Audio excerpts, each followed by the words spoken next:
All right, everyone, welcome to today's webinar on newsletter strategy for public media. Running our training session today is going to be Emily Roseman.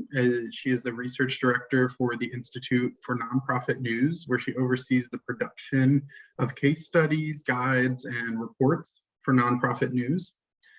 Prior to that, she worked as a researcher and writer for journalism studies at the Harvard Shorenstein Center, Solutions Journalism Network, Membership Puzzle Project, and Public Media Mergers Project.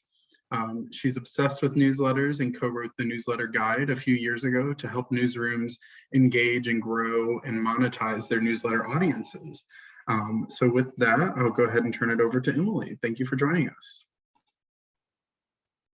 Thank you so much, Matt, and thank you so much to the America Amplified team for this awesome opportunity to meet all of you and to join this really great circuit of webinars I hear you've been having.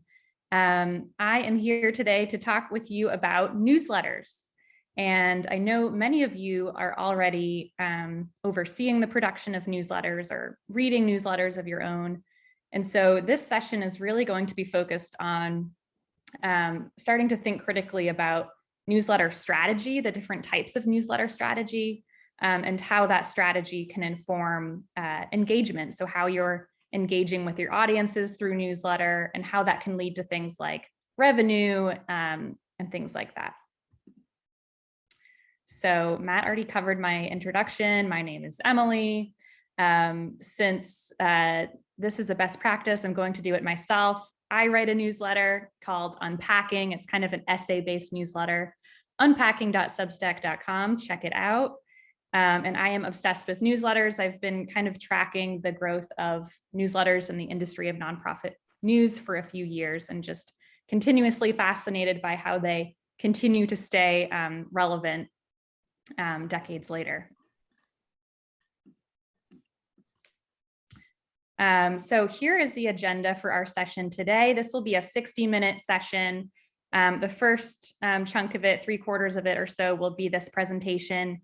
I will have a few areas to pause and see if there are any questions, and also to give a quick poll or a quick shout out in chat. So please stay ready for those parts.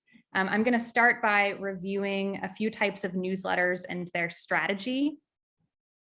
We're going to get right to it by talking about how you can make money through newsletters, a few really cool engagement opportunities I've been seeing with newsletters recently. We'll talk about the newsletter metrics that actually matter and how to kind of make sure that your engagement efforts are successful. Near the end of the session, we'll wrap it all together by sharing what an example workflow for this work looks like and talking through some workflow tips.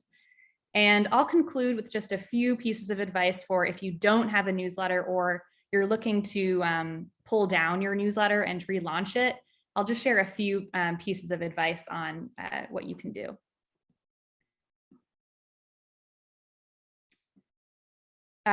So right now, I want you all to just take a moment to think about your own newsletters, your own organization's newsletters. Part of the pre-work for this session was to pull up either in a browser or to print out kind of your outlet's primary newsletter. So if you haven't done that yet, I would recommend you just do it now, just for your own quick reference throughout this session. So it's good to have an example on hand. So let's start just by reviewing kind of the key types of newsletters and what those types of newsletters mean for your newsletter strategy. My whole thesis here is that your organization's goal and strategy should be directly connected to the type of newsletter that you are producing. I think there are 4 main types of newsletters, and I'll pause after I review this to see if you think I've missed any types or if any of these types are off. But the first primary type of newsletter that I see is the link aggregator. This newsletter is usually, a collection either through RSS or manually of links that the publisher puts out there. It's usually like top news of the day or top news of the week. For this type of newsletter, any newsletter comes with some effort. But across the 4 types of newsletters, I think this one takes the lowest amount of effort. So it's a great way to produce a newsletter if you don't have many resources for a newsletter. The real value for the publisher is to kind of create this reputation as an expert in a particular subject area, and also to raise site traffic. So this is a great newsletter format if your outlet's primary goal is to maximize your website traffic. You don't care if readers click into this and then click out 5 seconds later.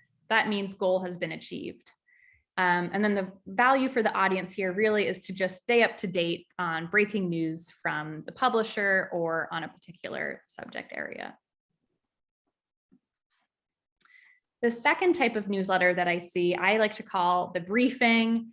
And this is similar to the link aggregator, but comes with a little editorial expertise with the language over the hyperlink or a little bit of context before or after the text. This, I say low to medium effort, since it's not much prose, it's not prose heavy, it's still mostly links.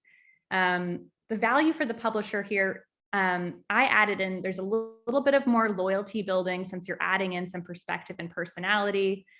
This newsletter usually also results in more site traffic. So you're adding lots of links that people are clicking to go back to your website. People aren't so much reading this to stay within the newsletter itself.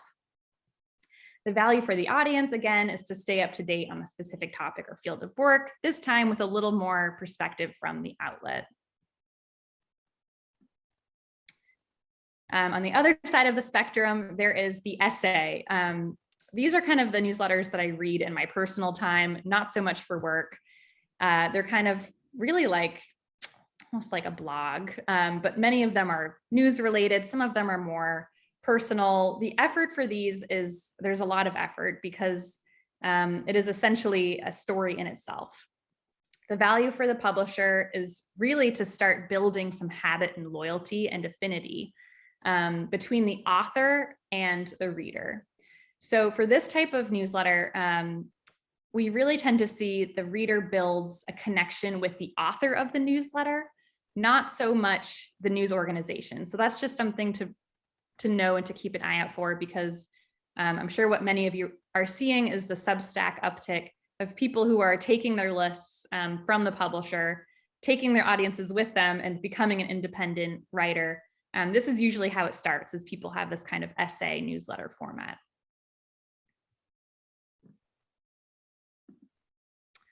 The final type of newsletter is one that I think I see the most often across public media stations and kind of digital first nonprofit news, which I just call the all-in-one. It's a little bit of prose, usually at the top by the founder or the editor. There's a collection of links. Usually there's a few content blocks of links. This still can be very high effort, medium to high effort, depending on the number of content blocks you have. And the primary goals I see with this type of newsletter are, again, a little bit of everything. Contrary to the essay, this newsletter, I do see more loyalty get built between the publisher and the reader. It's usually pretty related to the outlet's work, not so much like the personal life of the author, but much more like, this is what's going on at the organization. It builds some loyalty. It allows for some engagement. The reader goal here is to really stay up to date and kind of get a behind the scenes look at a publisher. So those are the 4 types of newsletters that I see. We are going to pause and take a quick poll. So based on the newsletter that you brought to this session, kind of your outlet's primary newsletter, or just pick one of your outlet's newsletters, how would you sort your newsletter across these 4 types? Oh, awesome. This is so exciting.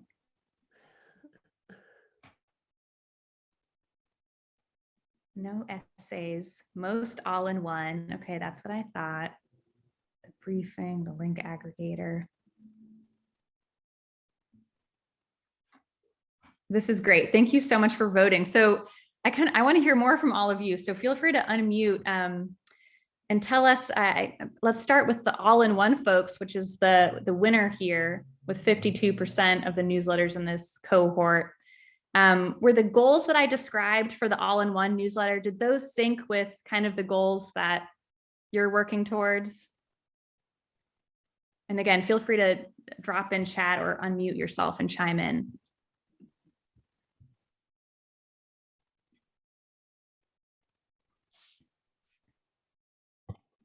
I would say yes. Sorry. Go ahead, Amy. I was just gonna say we have a newsletter called The Daily, and it is like the all-in-one because there's the links, but it's also chatty, and there's one person who does it and has a bit of a personality who's been at the station for a long time. So, and then yeah, very much in line, I think, with the goals that you laid out for the all-in-one. Awesome. Thank you, Amy. And is that a weekly newsletter? Daily. Daily. Oh, wow. That's a lot of effort. It sure is. That's great, though. You're building that loyalty, a daily newsletter. I know a lot of people opt for the weekly because of bandwidth issues, but we do see a spike. Daily newsletters do really get people hooked. So that's great. Anyone else have any reflections on where you're fitting in the 4 types and whether the goals I described are off base or kind of fit with what you're seeing? We moved from a link aggregator sort of newsletter to an all-in-one because we really wanted to have more personal connection with our listeners and not just be like the organization. We were trying to be a little more friendly, a little more approachable, a little more down to earth with it. It's weekly. That's awesome, Audrey. And I feel like the transition you're describing from link aggregator to all-in-one is extremely common, and I think a great transition to make. Have you noticed, when did you make the switch, and have you noticed any kind of early audience feedback from it? Like, has your audience noticed?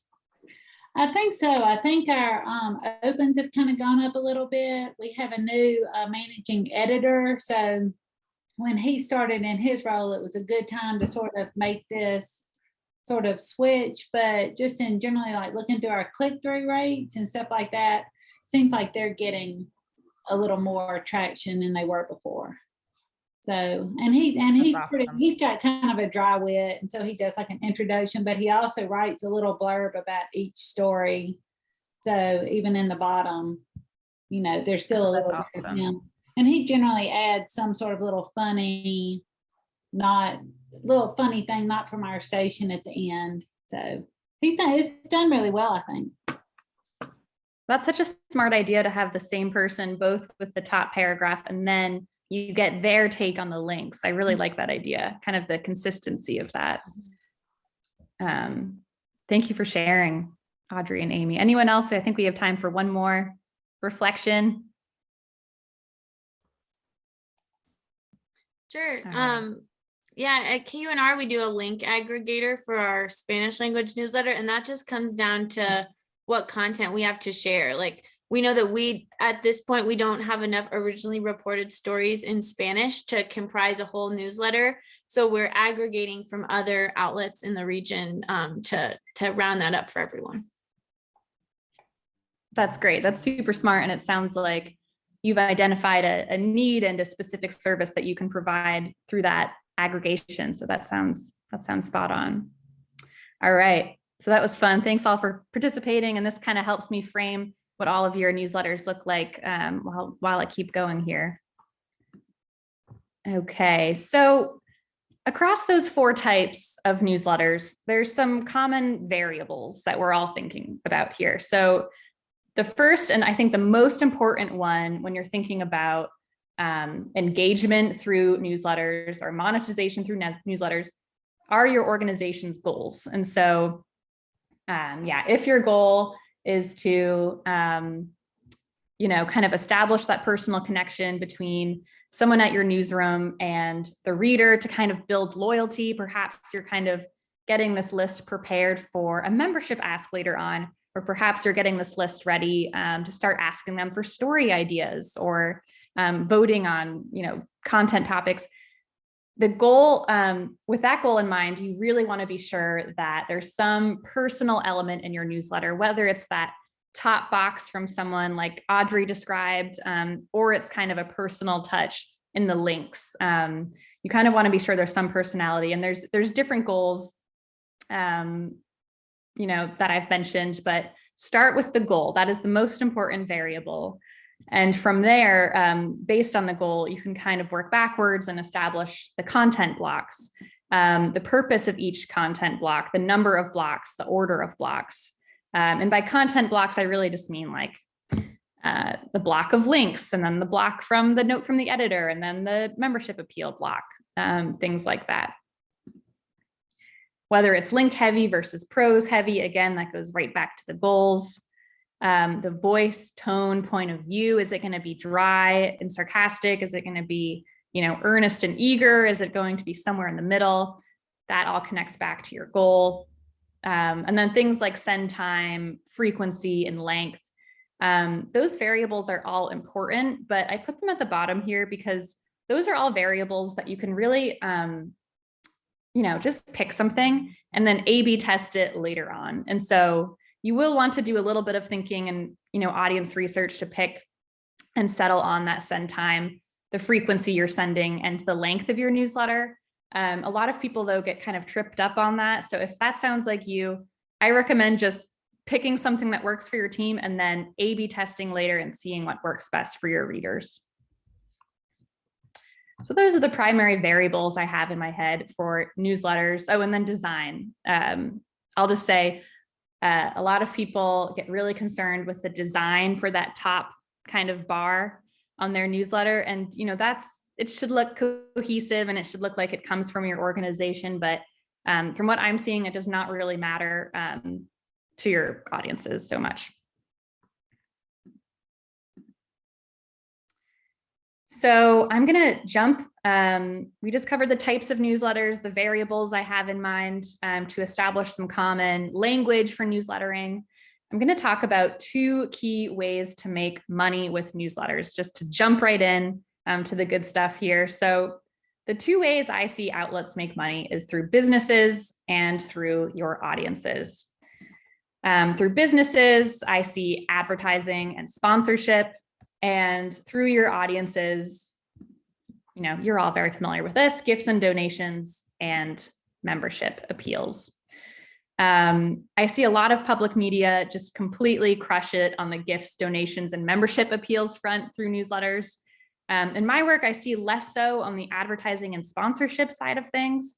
That could not be the case with this cohort in particular, but I just wanted to give a special shout out to advertising and sponsorship opportunities through email newsletters, because I think in many cases, it kind of is money left on the table.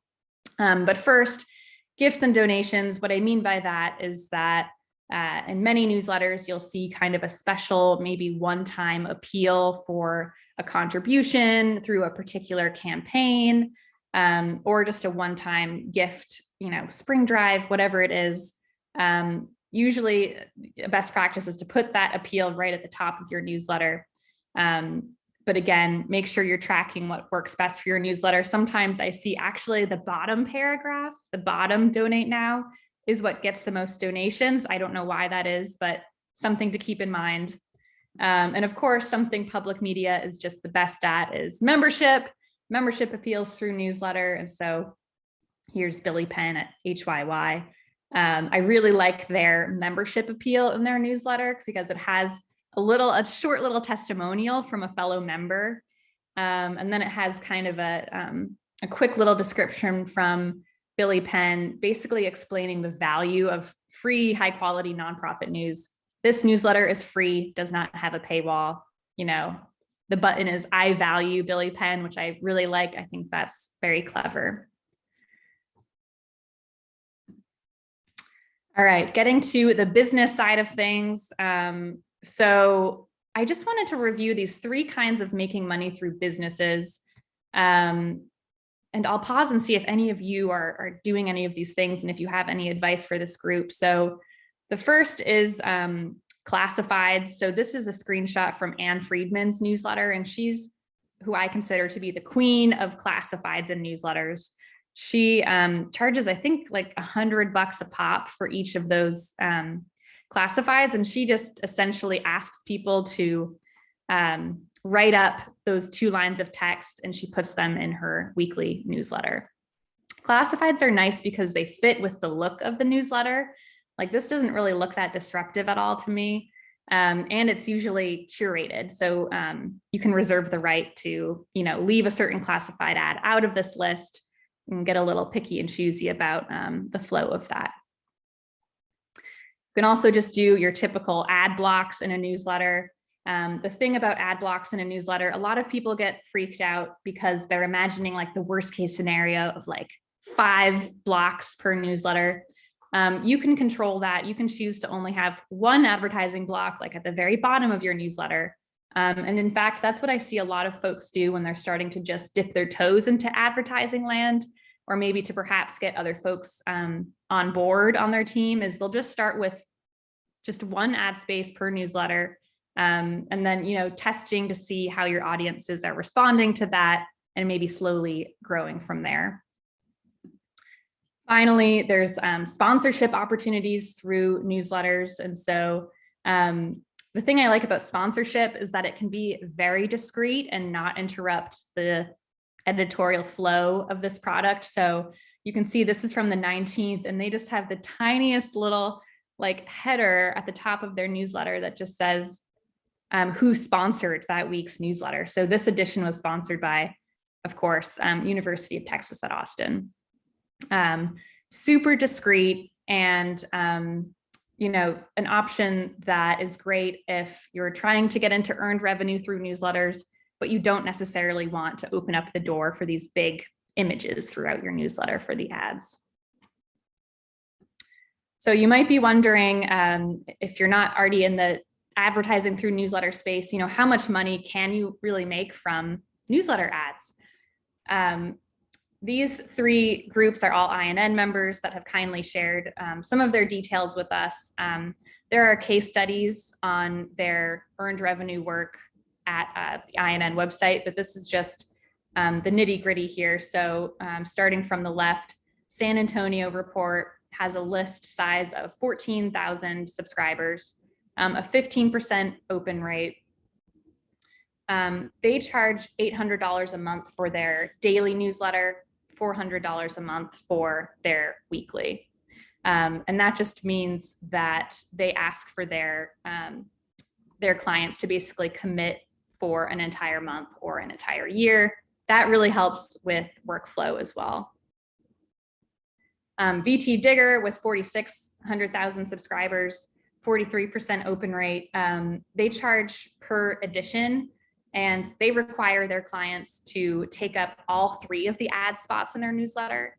So that means there isn't so much coordination of swapping in different clients' ads every single newsletter. It's just they only charge for takeovers, and it's $250 per edition. Block Club Chicago with a huge $100,000 subscriber list. I'm just going to pause. Does anyone have any guesses for how much they charge per newsletter? If you are a business and you want to show up in Block Club Chicago's newsletter for 1 day, how much do you think it is? What's their open rate? I don't think I have that. Let's assume I think it's like 30%. All right, we got 1,000 from Amy. This is like Price is Right. Okay, come on guys, get your guesses in. We'll see who wins the Price is Right. Amy is at 1,000. Audrey knows the Price is Right. Great. 500. Okay. I think that means Audrey wins. Okay, great work, Audrey. 1,200 for a single ad in their newsletter. $3,000 for 3 ads and $12,000 for 20 ads. And those are not all in one edition. Those are like spread out over a few editions. Otherwise, that would be very extreme. Let's take a quick pause. If anyone wants to tell me, I'm curious, are you guys doing advertising in your newsletters? And if so, If you're willing to share your rate or kind of what that experience has been like, I would love to hear.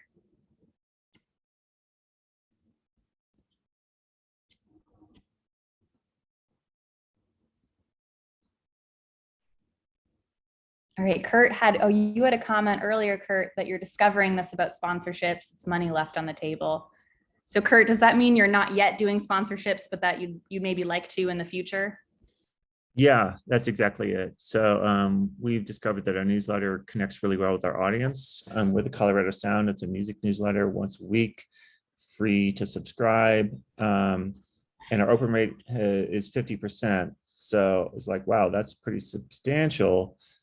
So we're looking at potentially, introducing some advertising, probably like a single block ad, like you were showing, just one per newsletter, sort of take it one step at a time.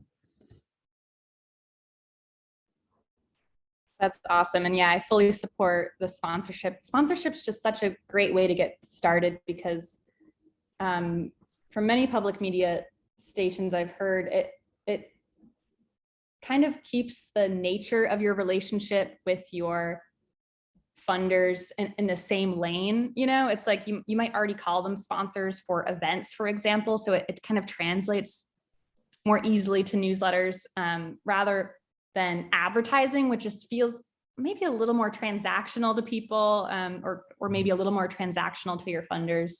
So yeah, I would definitely plus one the idea to use sponsorship as a way to get into that with newsletters. Good point.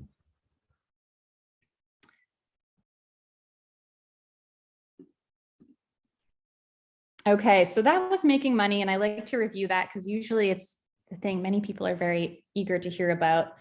But we're here mostly to talk about engagement and how you can use your newsletters through, how you can engage with your audiences through newsletters. I'm going to review a few newsletter engagement tips that I've seen recently that seem to be successful. So the first thing I like to recommend is when you're thinking about engaging with your audiences over newsletter, what's helpful to me is to ask myself, like, what information do I need to take action? So am I deciding between two story ideas? Am I deciding between a few places of where to host an event?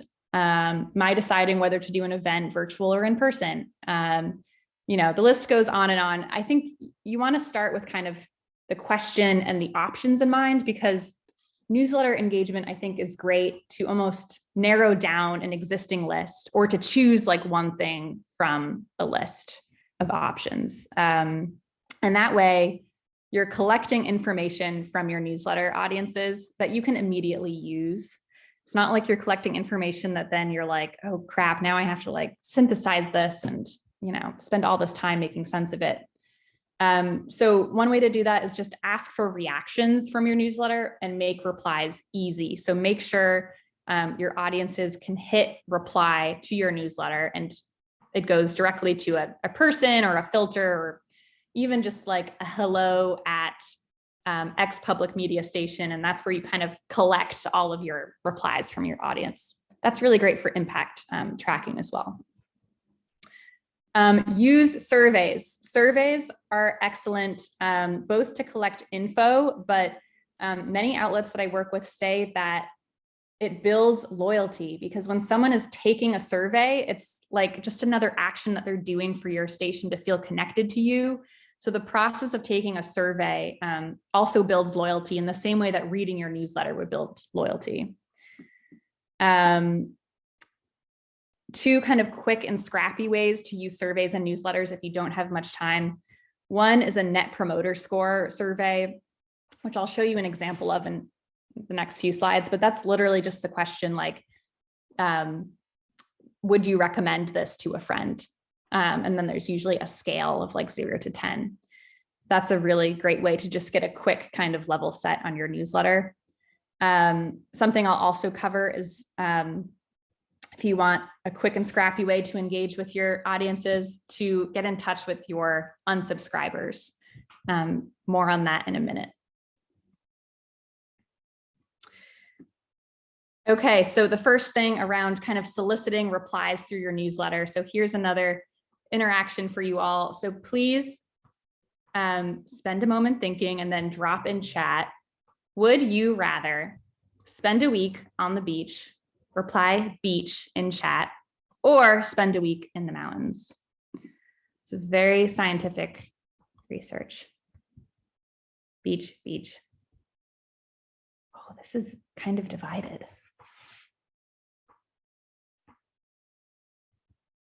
Wow, this is contentious. Beach.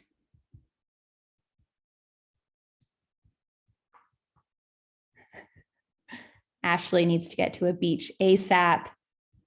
Okay, so the room is pretty split. That was really interesting. Thanks all for participating. What you just did was pretty much exactly what this group Bewilder does with their audiences. This is an outdoor company and blog that writes about hiking and nature, and a core service they provide for their audiences is producing sample itineraries. So like everything you need to know to go on a certain hike. What they've started to do in their newsletters is at the bottom, they just provide two options for their audiences. And instead of it being like a Google form or a Survey Monkey or something kind of cumbersome and clunky, Yvonne, the co-founder of this, just asks her audiences, like, hit reply and tell us what you want. And then, you know, whoever can go into that filtered email inbox would recommend setting up a filter so you're not getting like 500 of these in your primary inbox, and just eyeball it and see if there's kind of a, you know, a really obvious desire from your audiences to go one way or the other. This is just a really quick and easy way to get feedback, but more so it's fun and interactive. And it really kind of lowers the barrier to entry for your audiences to start getting involved and telling you what they want. So I'd recommend trying out something like this in one of your future newsletters. Surveys. So if you want to go more of a survey approach, there's this fantastic newsroom in Germany, in Berlin, called Kraut Reporter, that just has some of the most innovative newsletter processes I've seen. They require every single one of their reporters to have a personal weekly newsletter on a topic of their choice. This is their sign up page, just so you get a sense. This is like half of their sign up page.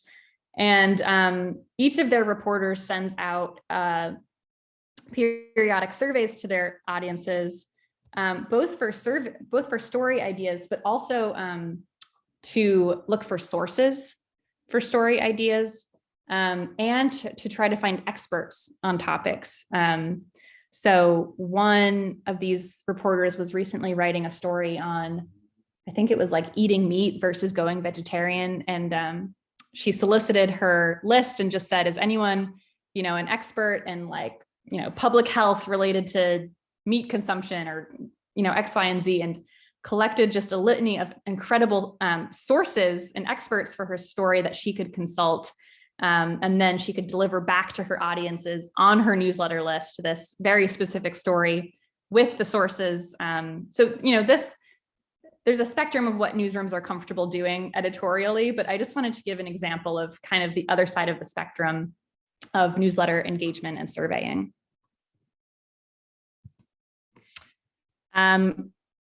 There's also ways that you can quickly survey your audiences to improve your product. And so VT Digger has this quick pop-up box that appears whenever anyone unsubscribes. They get this box that just says, tell us why you unsubscribed. They give a few options. This has helped them narrow in on which issues to focus on. And so VT Digger noticed that a lot of people were telling them in the other box that they were unsubscribing because they were only in Vermont for like the ski season, which, like, you know, is just a Vermont problem. But it was interesting because they were like, okay, we're not going to listen to that, you know, to that piece of engagement because, you know, we're not here to serve the people just in town for a month or two. You know, you can also ask about specific specific things related to your newsletter in a survey to your newsletter audience. So this is just one example of a newsroom asking their audience, what could we, what else could we provide in our newsletter? And they got some great answers back from their readership. And then here's that net promoter score that I mentioned. This is a great thing. And I think MailChimp has a template or like a widget that you can just drop in. But if not, I think there's a way you can DIY this. If you just drop in this net promoter score at the bottom of a newsletter, or if you send it out like once a quarter or something, it's a great way to just get a quick read on how your newsletter is doing.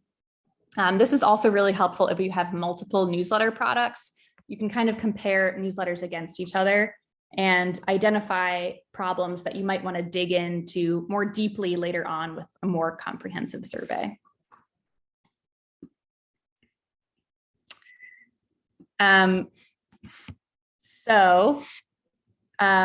That was engagement. Moving on to metrics. What are the metrics that really matter for newsletters? I'm actually going to skip this slide since I already covered that topic. So metrics only matter as so far as you can take action on them, right? So you don't want to be collecting metrics that are just making you feel overwhelmed because I have done that to myself before. Too much data is not a good thing. So you really want to collect the information that you need to change and iterate and improve your newsletter for your audiences, or improve your engagement mechanisms for your audiences. This is one example. This is Anne Freedman's newsletter. Today, she is known for her beautiful essay-based newsletter that I think she recently stopped doing. But on the right is kind of her current newsletter format that she's known for, and that has just amassed this amazingly impressive following of folks. But her first newsletter is on the left-hand side, and you can just see, she started several years ago just with a link aggregator newsletter. Like she just started collecting audiences and putting some links out there. Over time, as her audience kind of grew and got to know her, she then transitioned to the essay-based newsletter that takes a lot more effort, but builds more loyalty. And so I just wanted to emphasize this before we get into metrics, that metrics should help you take action. They should help you change and improve. And if they're not helping you do that, then you might just have too much information. So metrics also matter according to the goal of your newsletter. So if the goal, going back to our discussion of goals, if your goal is primarily audience growth, I would really focus on tracking your list size. That seems obvious, but tracking your list size is growing in a healthy way, meaning that your open rate is holding. So if your list size grows exponentially, but your open rate plummets from 30 to 5%, then that's kind of a problem, because it means that the folks that you just added, aren't really engaging with your content, and they might actually end up kind of bogging down your list and affecting deliverability. So if you're about to do a big audience growth campaign, make sure you just jot down what your open rate is before, or make sure you know how to check that to make sure that it's staying somewhat consistent as your list size is growing.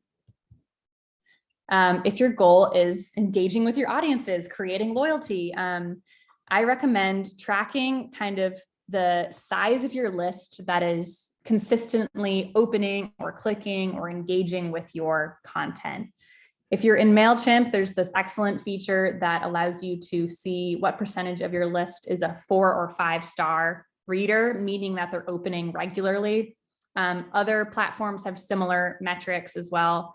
In addition to kind of, the consistent openers, track the number and quality of replies that you're getting. Track how many survey responses you're getting over time. That is a huge metric. If you're steadily growing the number of people taking your surveys, that I think is almost like, that's just gold. And that's not something that, your advertisers will ask you about your list, but it's something that's really important to just know about the health of your list. If your goal is driving traffic back to your website, click-through rates will be your best friend, and making sure you're tracking where folks are actually clicking on your newsletter. If your goal is not driving traffic back to your website, don't pay attention to click-through rates, because that's not your goal. And many folks just want you to stay in the newsletter entirely and not click out to your website, which is also fine. If goal is kind of maintaining your list, you're happy with the size, you're happy with the engagement, what a great place to be in. You really just want to make sure you're watching that list size open rate ratio, and making sure your list doesn't veer off into unhealthy territory. Who here has cleaned an email newsletter list before or knows about list cleaning? If you want to just throw me a reaction in Zoom or drop in chat, I'm curious. Okay, tried cleaning a list, great. Matt has cleaned a list. Natalie, nice. So for those of you who are unfamiliar, list cleaning is just a fancy word for deleting the people who aren't opening your emails. Because if after a period of time, your list is collecting users who are consistently not opening, most email service providers will basically start punishing your deliverability of your email.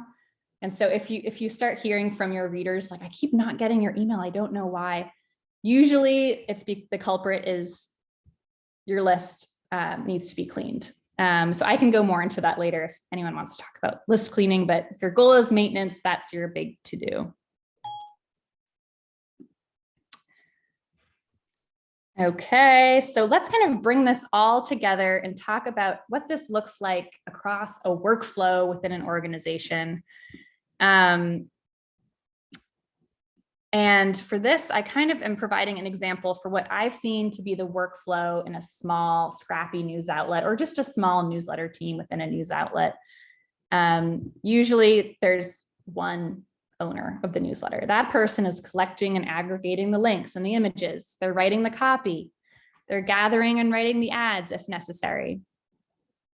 Then there's usually a second person, and I recommend there being a second person to just edit it or give it a once over, make sure there aren't any glaring typos, sending back to person one, who is then uploading it to your platform, formatting it, hitting send, and maybe keeping track of those metrics. Quick pause. Does this seem to jive with what you all are doing in your newsrooms, or are roles and responsibilities more divided across your team right now?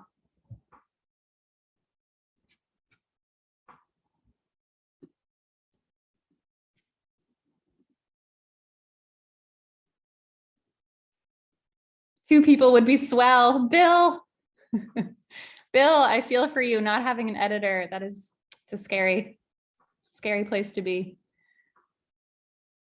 Awesome. Audrey, yeah, that's also a very common workflow, having the third person who formats and sends it.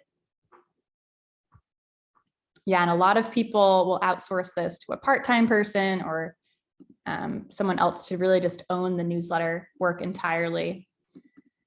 Okay, so this was my hunch at the workflow, and I just want to validate this, that I do think this workflow is the best for a small and scrappy team.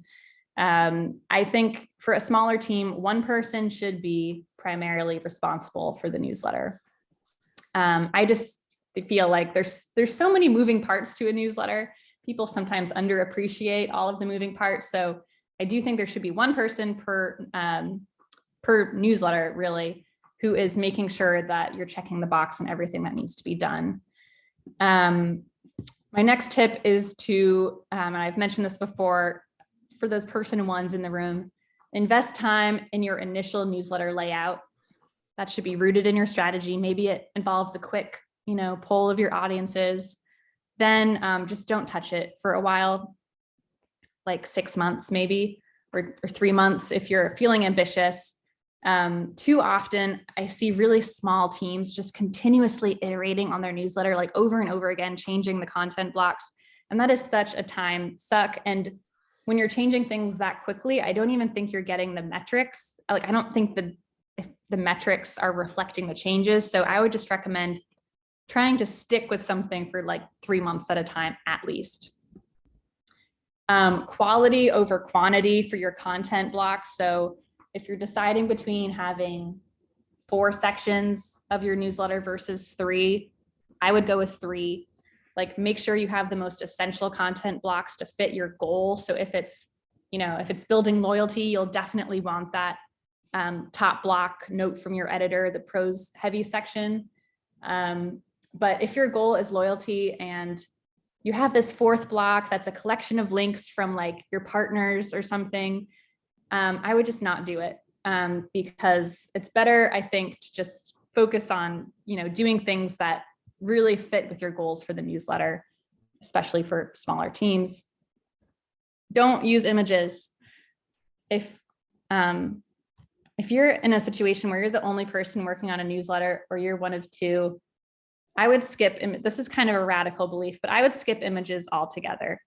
Images, I always see, lead to newsletters ending up in spam, or deliverability issues, or layout issues, and it takes time to collect them and cite them. And I don't see, and I'm willing to be proven wrong, but I have not seen a newsletter's engagement or metrics substantially improved by the use of images in the letter.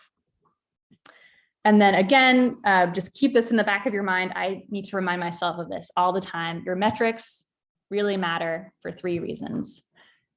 Kind of the health and deliverability of your list, assessing your strategy, what can you do to improve, and your advertisers, if you're working with them. Apart from those kind of three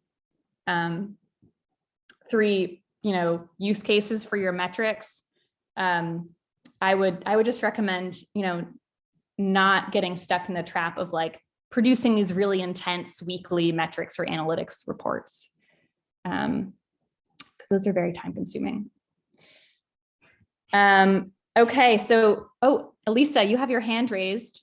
Yeah, hey, I just wanted to share a question that Lindsay posted in the chat. She wants to know if anyone works at a station where the marketing department controls / owns the newsletter, but news can contribute items to it. So this is the ever-present tension between marketing and engagement or digital.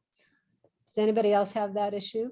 And Emily, any thoughts on what to do about that? Or Lindsay, do you want to talk about that a little more? Oh my God, yes, Sarah Jane Crespo. Yeah, so the way it works at WFY right now is there was a newsletter, the top 5 that marketing had been putting out. I'm still relatively new here, been here about a year, and there are 3 news items in that newsletter, and then other kind of programming items that are in it. And when I came on board, I brought up having us write the news items. Before that, that wasn't happening. Marketing was writing all of the content in there. So then I started contributing just those 3 items. They're just little paragraphs for each. And so that's the process we have right now. But I think people in marketing and people in the newsroom have been looking at where do we go from here? There's a desire on the news side to have a newsletter that is just news content, more like some of the examples you've been showing. But we're still trying to figure out how that works. So if anyone has insight, would love to, or if you have thoughts, would love to hear them.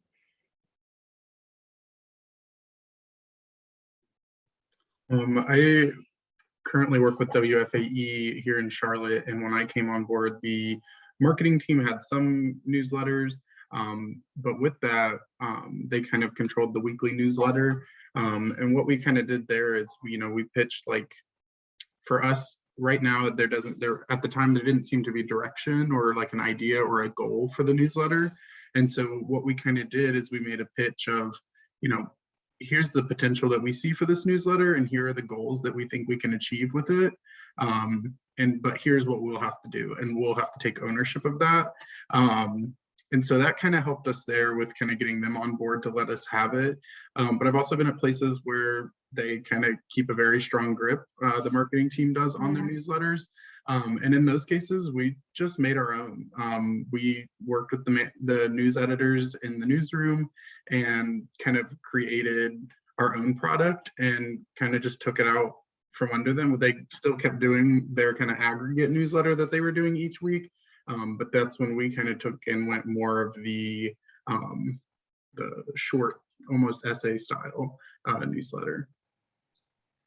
When I started working here at WBHM in Birmingham 10 years or so ago, I started as the membership manager, and like all the newsletters came from the membership manager. And so I started sending it out, and it was supposed to be like a little news, a little events, a little programming, but it got to be just a link to our news story, which never made sense to me that I was sending out our news, because my public title is Director of Community Engagement. My official title is Marketing Manager. So I handle our marketing too. So I sort of created the vision for our news department newsletter and told our managing editor what I wanted done. And so while I sort of design it and put it together, it comes from him.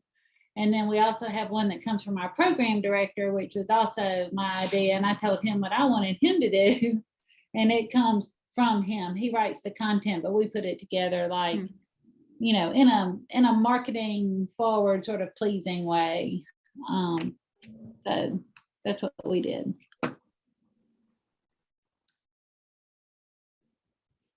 Yeah, I think and also folks, since we have like 7 minutes left. So what I'll do is the last few slides, since it sounds like most of you already have a newsletter, we can skip those and I'll send them around. They're text heavy slides you can read. So let's devote the rest of the session to discussion, questions and answers.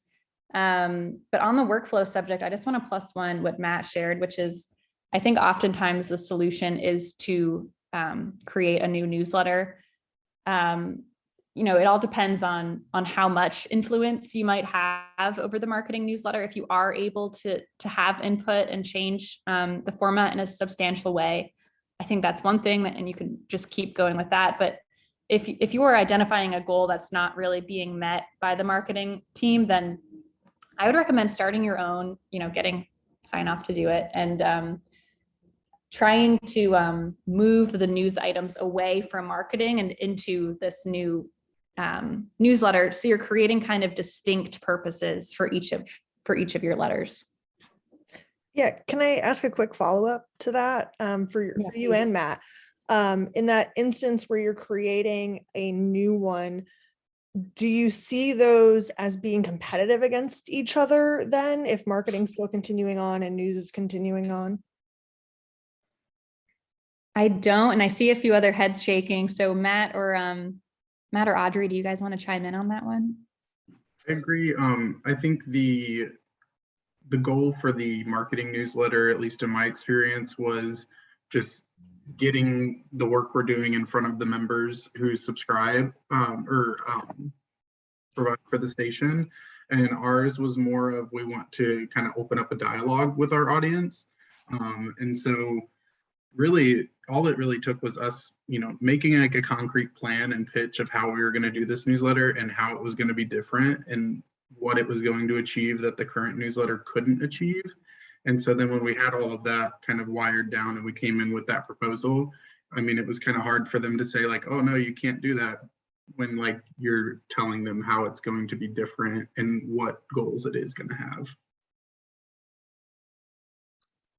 I mean, the feedback, I mean, we do get some unsubscribes that say we get too many emails from you. Usually those happen around fund drive time is when we kind of see a spike in our unsubscribes. But I think the way we've executed the 2 newsletters we send out each week has really served more. People really seem to enjoy them.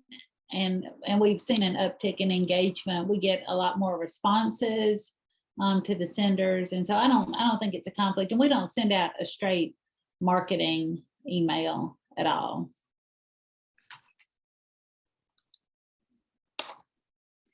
I'm curious, for these marketing emails, is it mostly membership pitches, or I'm curious if the marketing email content could actually be integrated into this new, maybe that's step 3.0, but almost like seeing if you can say like, hey, we're going to write this newsletter and to have the membership appeals, and kind of show the marketing team that, you're also able to add these membership appeals in this other platform. That gets complicated though. Question from Natalie in the chat. I'd love to know if there are any examples you can think of related to news outlets which produce multimedia content and incorporate those elements into a newsletter effectively. So many of us have audio or video content to share. That's a really awesome question, Natalie. I think the problem with newsletters that I've experienced is that audio and video can be bulkier within the ESP more so than just on your website. I can't think of any examples off the top of my head. I think the thing I see most commonly is folks linking back to particular sites with the embedded video or the audio clip. But let me open it up to the floor. Have any of you seen any newsletters that kind of have audio clips or video embedded?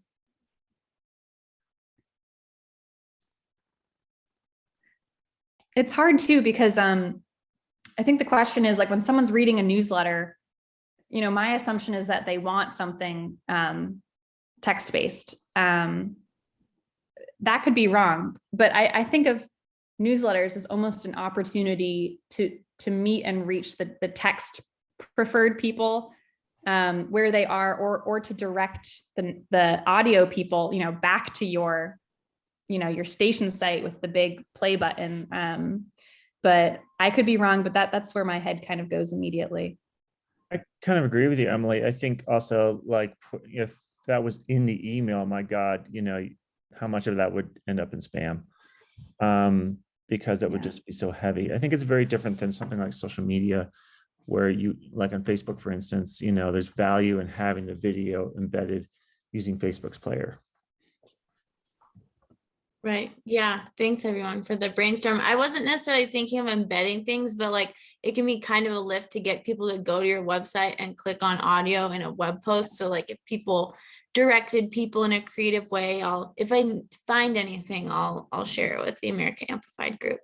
One thing that I've seen people do is in the email itself, make it look like you are going to click on something that is going to play, and have it link back to your website or link to like a YouTube channel or something like that, that then auto plays once they get there.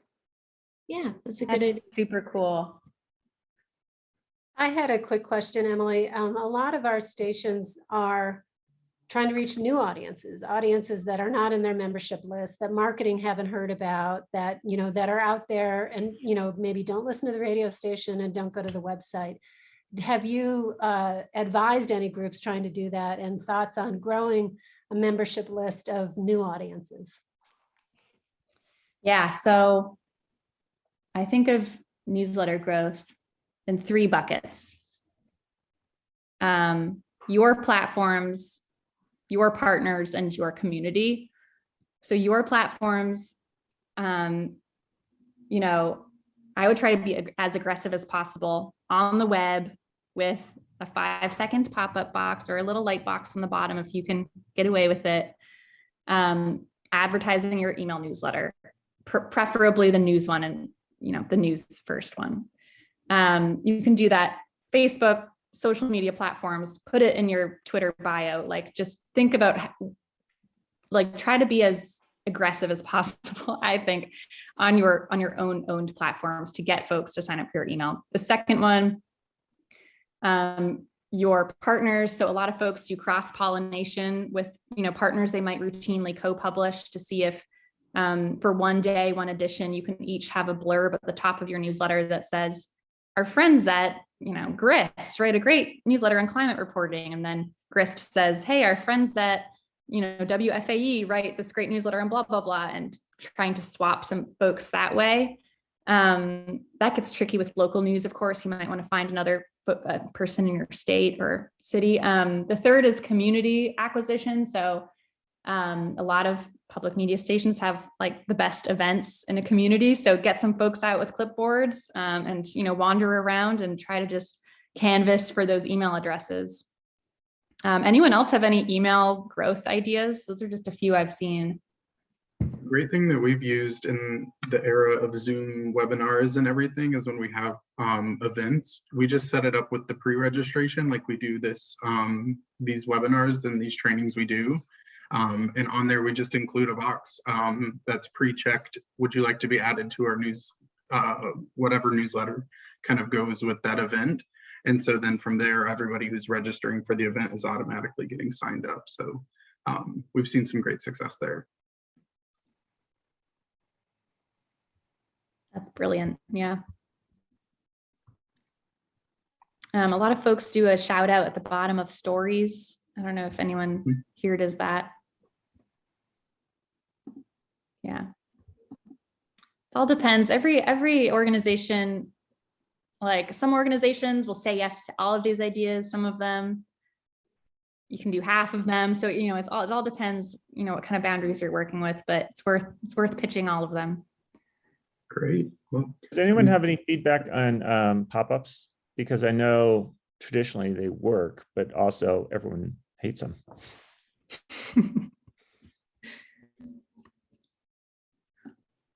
Yeah, any thoughts on those pop-ups? Sure, I'll say it. We do it. We like it. It works.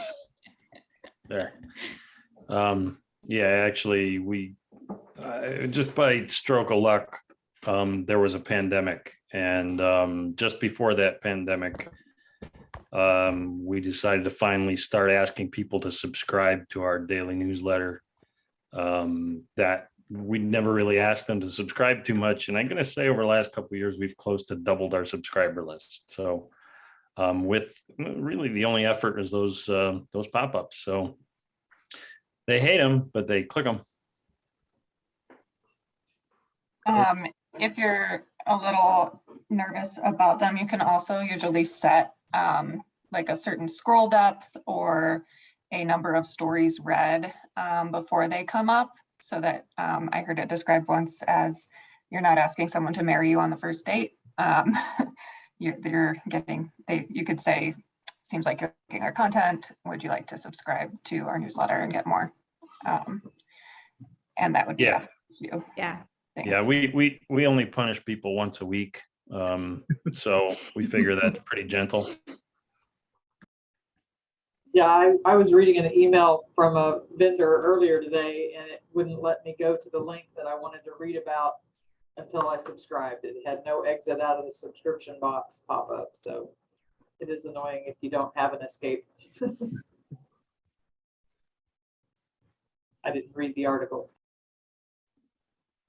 Another tactic is changing what you call them. So light boxes, maybe you'll get the okay on the light box, but not, because pop-up, it just triggers the worst in people. But yeah, try to come up with some creative words.